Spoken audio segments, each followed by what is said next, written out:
Why is sleep apnea bad? Well, we know obviously it disrupts sleep, and therefore it disrupts your bed partner, it disrupts your sleep.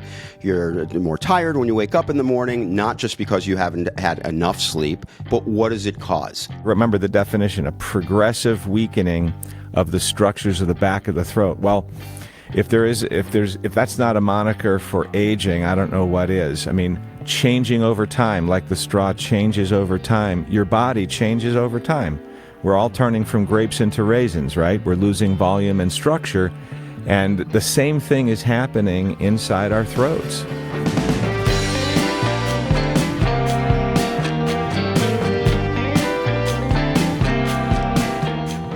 Okay, so this is Dr. Ben and Dr. Lee, and today we're talking about snoring and sleep apnea and why it's important. Where are we now? 40% of America snores. It's become very obvious to us over the past 40 years that sleep and the lack of it, the microfractionation of sleep, is the underpinning of many chronic diseases. There's a host of devices out there that are bombarding us every time we log in and get onto social media. There are podcasters talking about it constantly. We're going to try and break down what it is, why it's important to think about, and maybe talk through some of the myths and bust some of them and maybe support some of them. So with that, let's roll. Great intro. This is obviously a huge topic, super huge topic. That's all we hear, right? Every radio ad for a stimulator of your tongue, everything we see on Instagram talking about sleep, big topic. So the first thing is that I think that patients get inundated with the term obstructive sleep apnea, or sleep apnea in general. And obviously, most of the time when we're talking about sleep apnea, it's actually obstructive sleep apnea. So, Dr. Ben, give us an idea. So what's the formal definition? And what's kind of the definition that our audience can relate to and wrap their brains around? Yeah, great. So this has all been a progression over the last 40 years. I mean, I started med school 32 years ago. I know you've been doing this a long time too, and it's changed over the decades. Right now, it's a progressive weakening of the structures of the back of the throat, usually mixed with a nasal obstruction.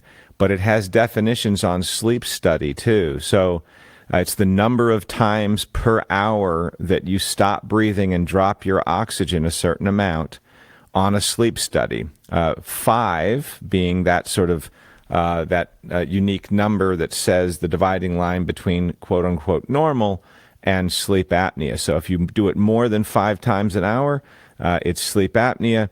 If it's more than 15, it's moderate. More than 30, is severe. And that's based on outcome studies, most notable of which there was a big study done in the VA network, the NSQIP data set back in the early 2000s by Ed Weaver.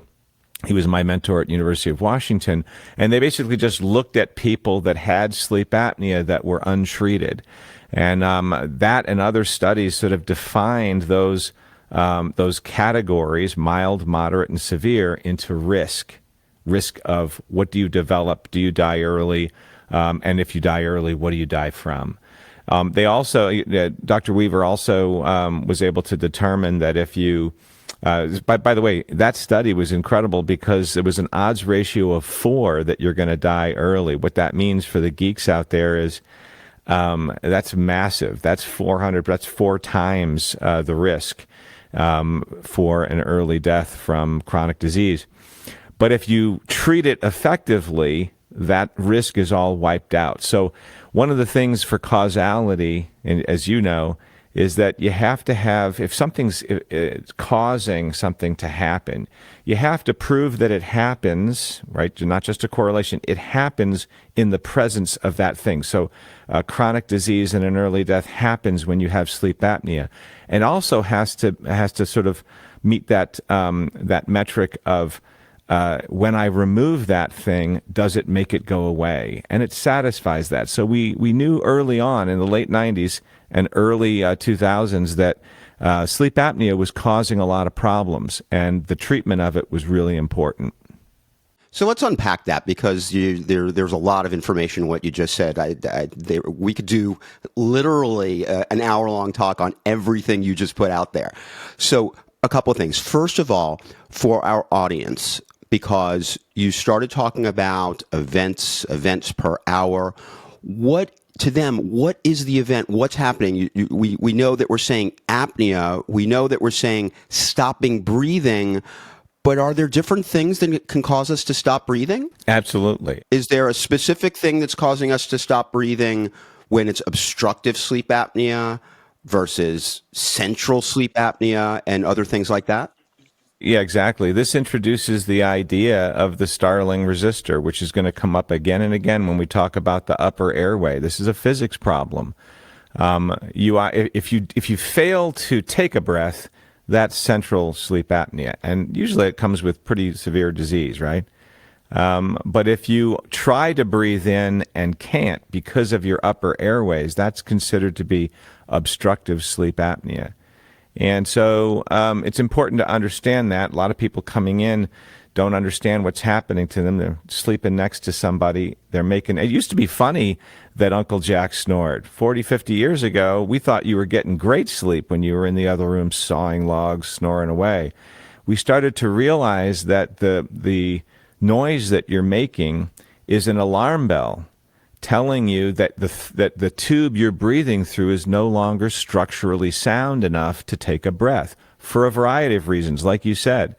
And so that Starling resistor, we're talking about Ernst Starling for a lot of the geeks out there, the physicist that talked about what happens inside a collapsible tube when you're trying to push fluid through it. And it was mostly about the vascular system, arteries and veins, but it also has something to do with the tube that runs from the tip of the nose down into the lungs. And as it's starting to get floppy, a lot of things can cause it to close and block your airway in the middle of the night. Yeah. So interestingly enough, you use a really kind of cool explanation for patients that I actually just borrowed. Some people will call it stole from you this past week with a patient of mine because it's so good. Tell us about the wet straw. Yeah, so everybody remembers when there was a strong push to switch to paper straws to try to save the turtles for a variety of reasons. It doesn't work very well. Anybody that's ever tried to use a paper straw anywhere in the country, you stick it in your Sprite and you suck on it, works great. As you're scrolling on your phone, 10 minutes goes by and you go to suck on that straw again, and the straw has changed over time, reacting with the fluid, and now it's no longer structurally sound, so you suck on it and it collapses. You have to really be careful and suck slowly. You have to adjust how you suck on it to get any fluid through at all. And it really is the same thing. You know, a lot of times, Lee, we talk about things and we have implications in the words that we use. Remember the definition, a progressive weakening of the structures of the back of the throat. Well, if that's not a moniker for aging, I don't know what is. I mean, changing over time, like the straw changes over time, your body changes over time. We're all turning from grapes into raisins, right? We're losing volume and structure, and the same thing is happening inside our throats. And so I have severe sleep apnea, and I've had to deal with this starting at 50, but some people start showing a problem with the structure of that tube that they breathe through in their 20s, 30s, but for different reasons at different stages of life, right? And that brings up a whole another area we'll get to in a second. Actually, I think I should give a little disclaimer here. Dr. Ben talked about Sprite, and we don't want to use any names of products here, and we absolutely don't intend to mean that if you drink Sprite, you have obstructive sleep apnea, or that it's going to cause obstructive sleep apnea. So let's just have that disclaimer out. But you will get a soggy straw. Sprite won't necessarily cause a soggy straw. in more ways than one. Right. But high sugar diets might. Yeah, there you go. Like shooting pool with a piece of rope. There you go. Let me just highlight here what we're talking about. We're talking about repetitive episodes of respiratory arrest, stopping breathing, right? Despite continued breathing efforts, and that's the important takeaway for the audience. You're trying to breathe, but you can't because there's something obstructing it. Hence, obstructive sleep apnea. Let's put out some statistics on obstructive sleep apnea just so people kind of understand what we're dealing with here. First, males more than females. Risk factors, obesity. Ben, I think we have a whole show on obesity and its effects on sleep apnea, correct? Absolutely. Yeah. It's a good one. Smoking, large neck circumference, up to 18 million Americans, 18 million, that's about 7% of the population, are known to have obstructive sleep apnea, and about 500,000 to 1 million out there have it and don't know that they have it. Hundreds of thousands of motor vehicle accidents per year, increased risk of death from those motor vehicle accidents, 38,000 deaths per year linked to obstructive sleep apnea related just to the cardiac effects. That's the heart effects, and we'll go into that. This is an interesting one. The bedmates, okay, the people that are sleeping next to those that have sleep apnea, lose up to an hour of sleep a night. So it doesn't only affect the person that has the sleep apnea, right? If they're sleeping in the same room. Yeah, a lot of times they're not. I mean, you get married, so you got a bed partner, and all of a sudden you're in a different room. And that's the funny thing about guys. Guys and girls come in for different reasons in a different way, right? Don't you? You see the guy who's sitting in the room, usually there's an angry lady sitting in the corner who's forced him to finally come in. But a lot of times women come in. I mean, women snore too, but typically they bring themselves in and they're kind of like embarrassed that, wow, I'm making this noise. What the heck's going on? So they're curious as to why they're doing something they thought was only a guy thing, or that they had to be a big, heavy football player or something to be snoring. Let's go on now. Let's talk a little bit about how do we diagnose sleep apnea? Yeah, so, I mean, it's a sleep study in general. In my office, I evaluate the whole airway, though, right? We talk about the effects of the nasal airway on it. And in fact, we go far in depth in that in a different episode. But I look at the nose first just to make sure that we don't miss any major obstructions that are helping to cause this. But then you get a sleep study. And it's funny, the sleep studies have evolved over the last 20 years. Some of it's medical, some of it's technology, a lot of it is insurance under the current system, where it used to be an in-office study. A lot of people are afraid to go get the sleep study because they've heard horror stories about it. Basically, you need a sleep study, and we mostly do home studies now unless you're very ill or very severe, or we question the diagnosis that we got from it. So you take this little thing home, you wear it. There's many different types out there. And you wear it for 1, 2, or 3 nights, and you bring it back, and it's interpreted by your physician. And the number that you get puts you in a category. And the categories are important because it talks about your risk, how dangerous it is, and what treatments are available for your palate and tongue. Everybody needs to be a good nasal breather, and we'll talk about that. But this is a 3-level problem: nose, palate, and tongue. And the treatments are centered around trying to pull the palate and tongue off the back of the throat. But I got a question for you, Dr. Lee. Why aren't we snoring during the day? If we're getting floppy, why is it only happening at night? So there are several reasons that can happen. And believe it or not, during the day versus during night, it's probably more accurate saying, why is it only happening when we're sleeping? Right? So people, if you take a nap during the day on the couch and you have sleep apnea, you're going to snore, right? You're going to obstruct. So it's not necessarily a day-night issue. It's really more of a body position issue. So what we know is gravity has its effects on our body. So when we lie down, what happens? Gravity pulls our tongue back, right? Gravity increases the amount of blood flow to the head and neck region. Therefore, the lining of our nose swells.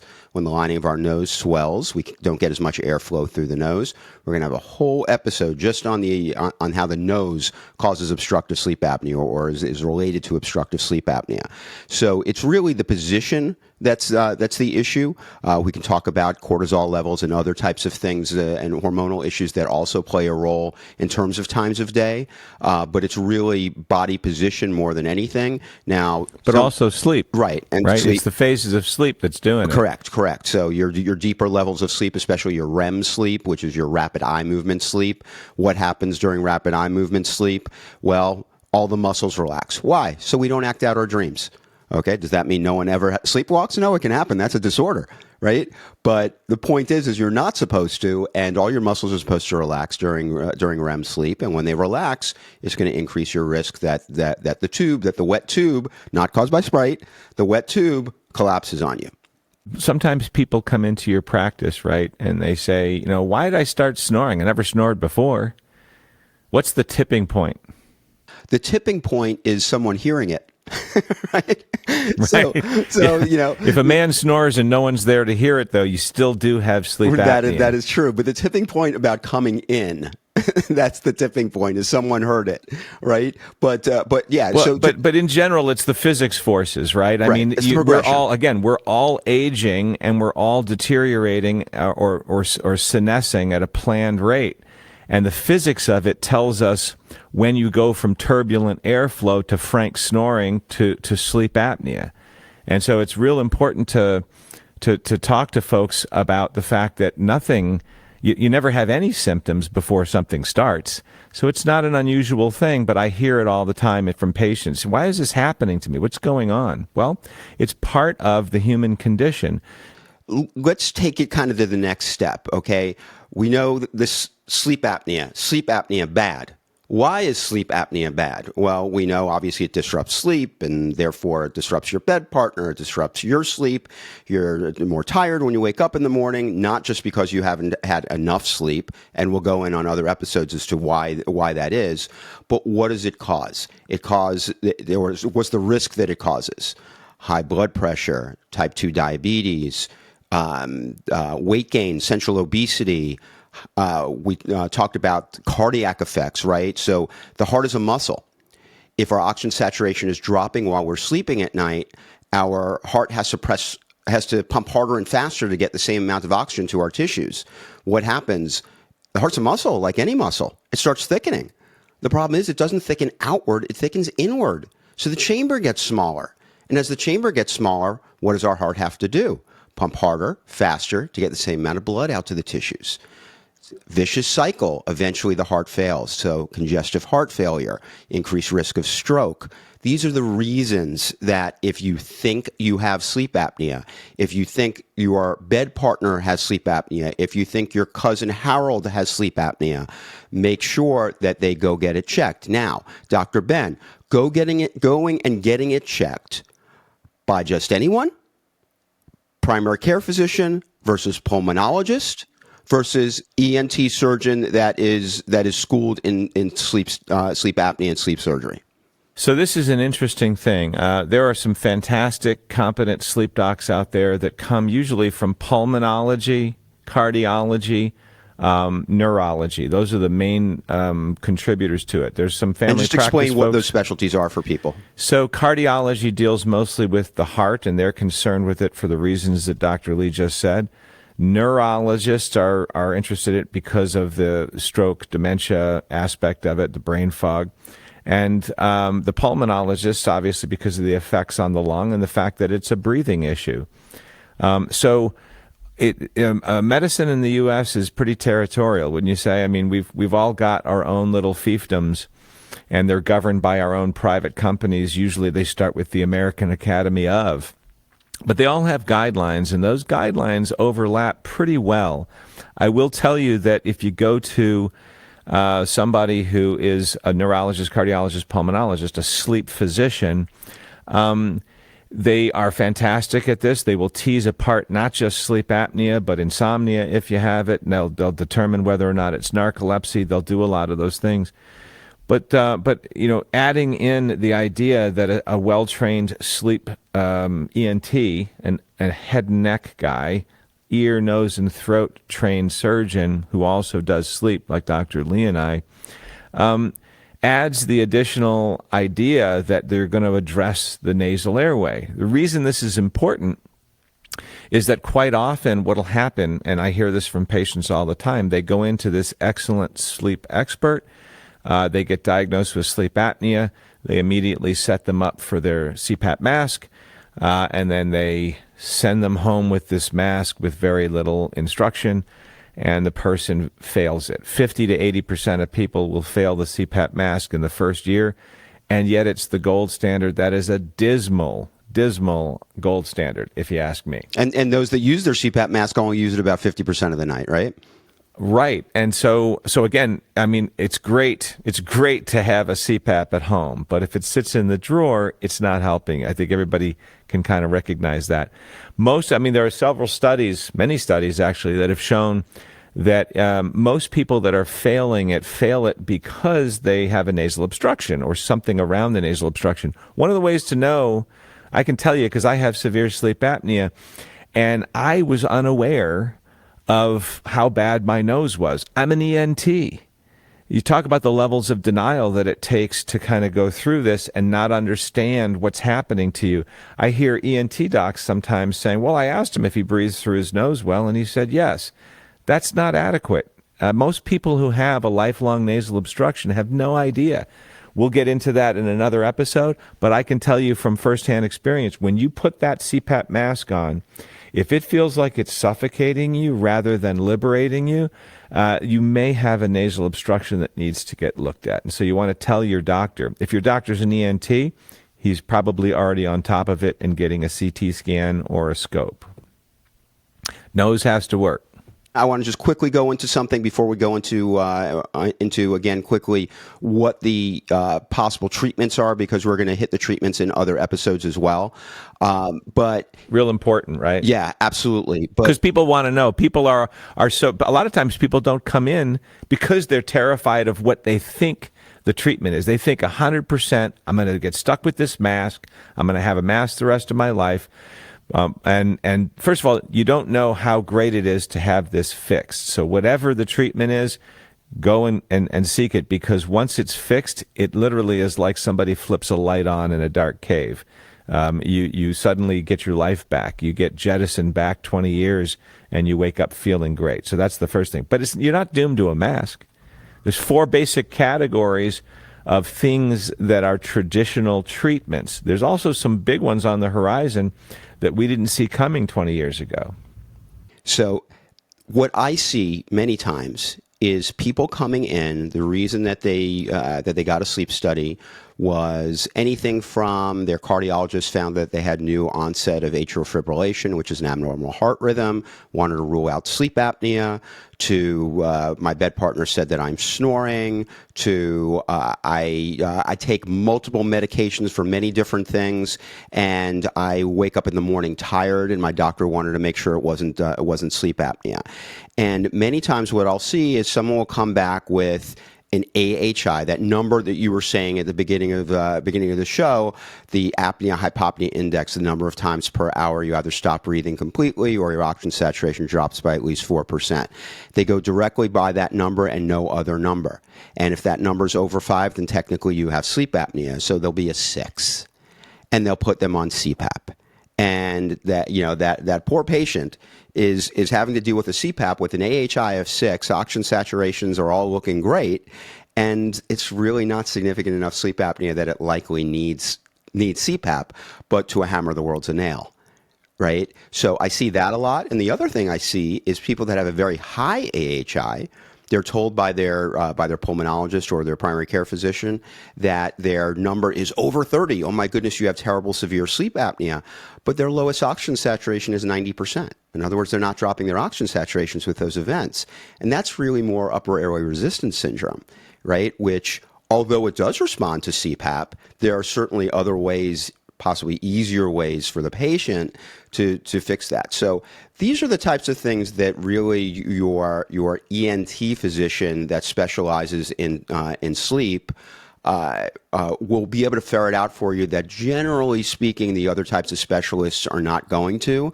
And like I said, to a hammer the world's a nail, they're just going to throw a CPAP machine at you. Here's where I'm going to interject for just a second. I got involved because I have severe sleep apnea. I got involved early in trying to figure out other ways to fix this. I can tell you that I put the mask on, felt like I was getting suffocated, got my nose fixed by our wonderful friend Dan Slaughter. Shout out to Dan, Austin, Texas. Right.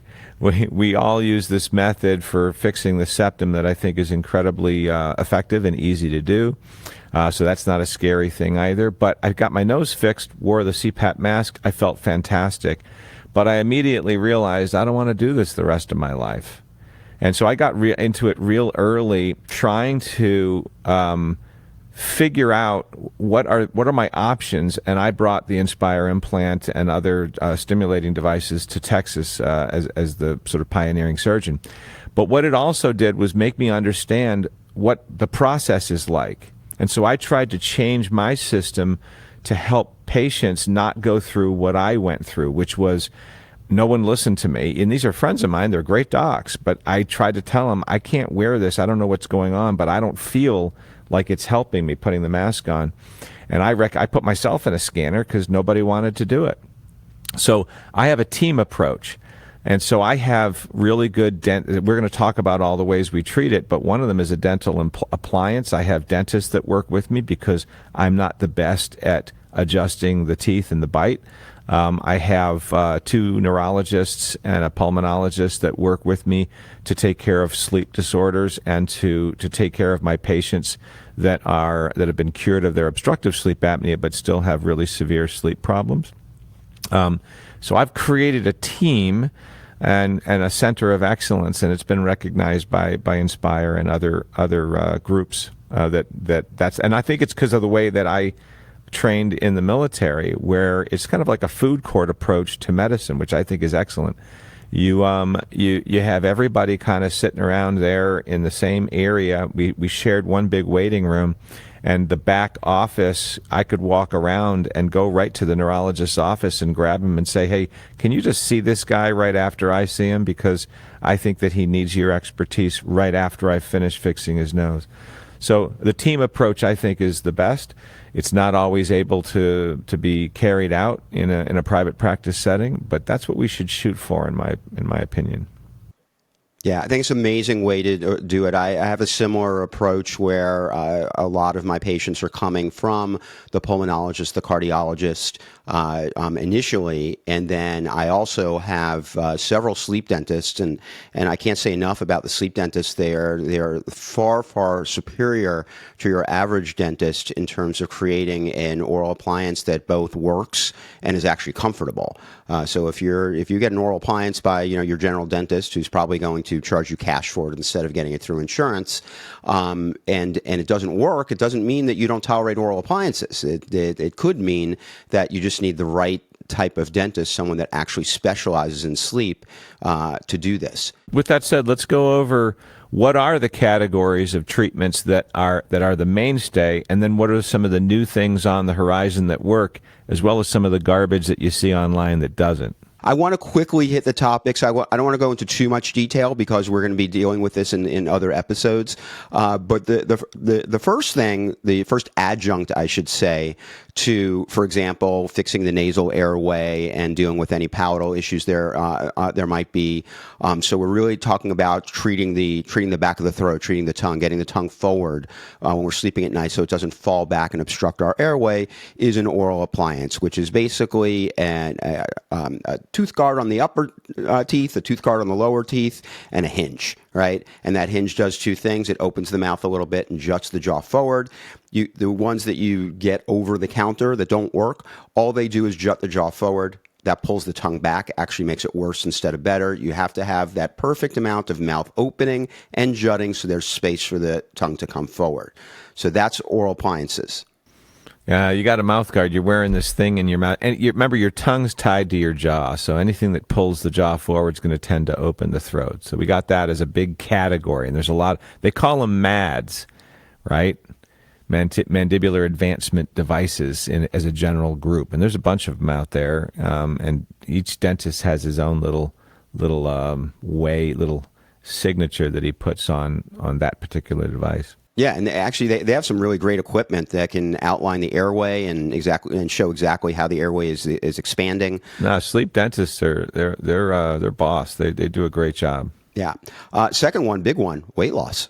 Right. We're going to do a whole podcast just on the effects of obesity on sleep apnea. We're not going to give away anything. We want you to listen to that podcast. It's an amazing, amazing podcast on weight loss and or on obesity and its relationship to obstructive sleep apnea.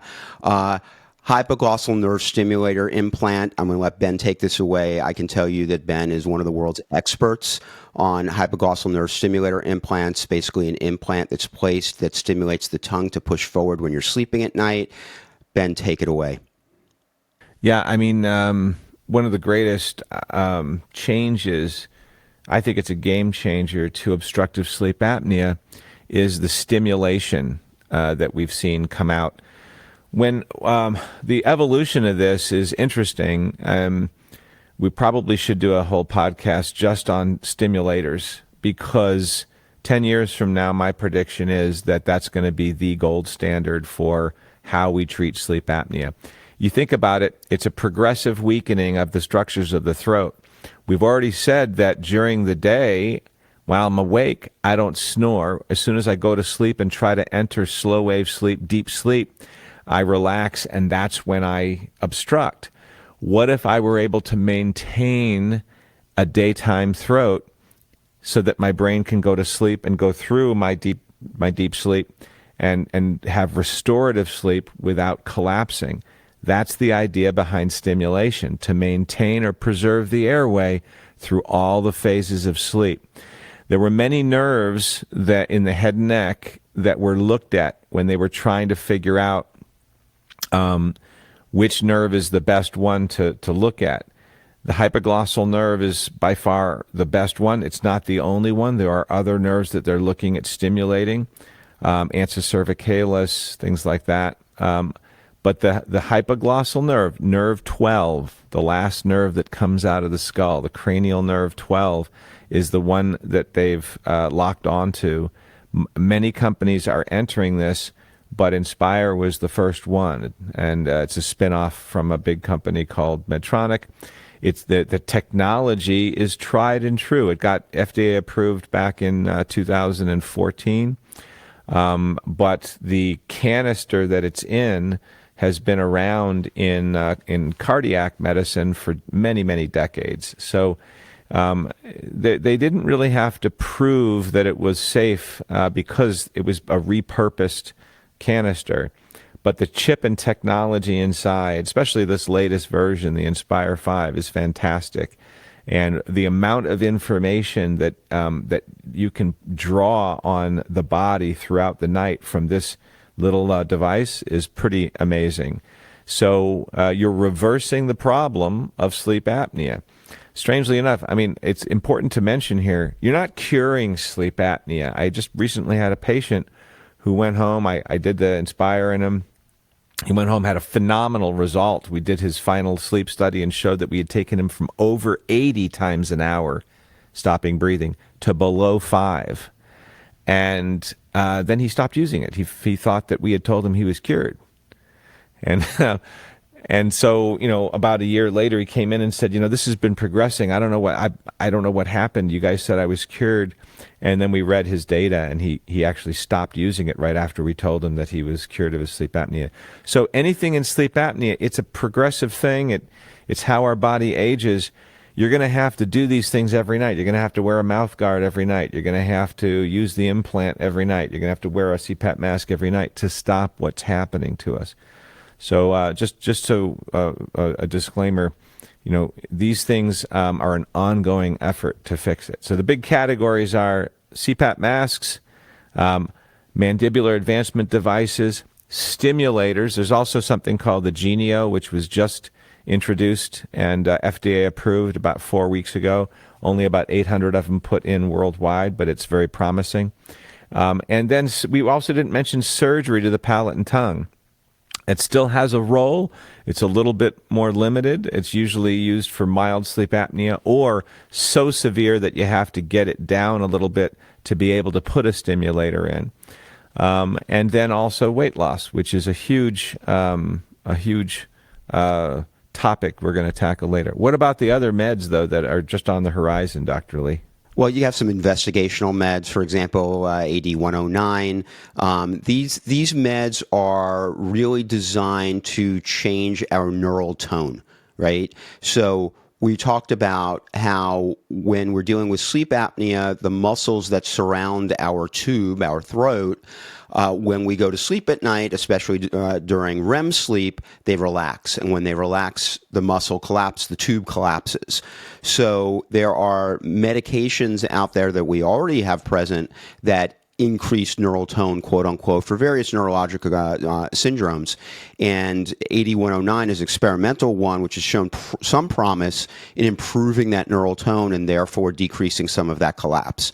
Will that ultimately be a cure for sleep apnea? Unlikely. Will it be an adjunct or something that we can add on to our current treatment?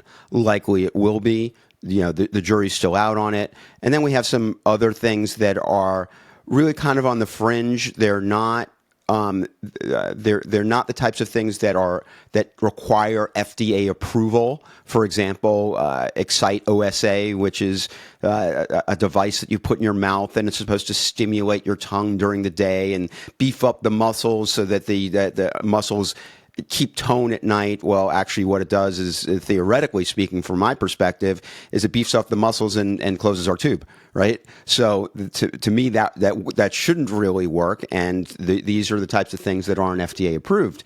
So they throw them out there. And be careful, okay? Let's put this out as our vital, important point of the day, is that when you see FDA, it doesn't mean FDA approved, meaning FDA approved to be used for that specific disorder.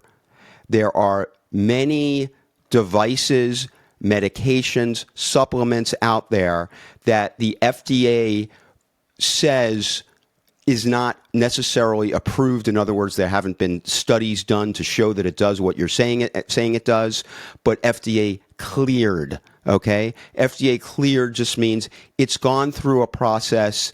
It appears to be safe to use in humans, but it doesn't necessarily give the outcome that the manufacturer is telling you it's going to give. And so that's a really big thing. FDA cleared, FDA approved. FDA approved, there are studies.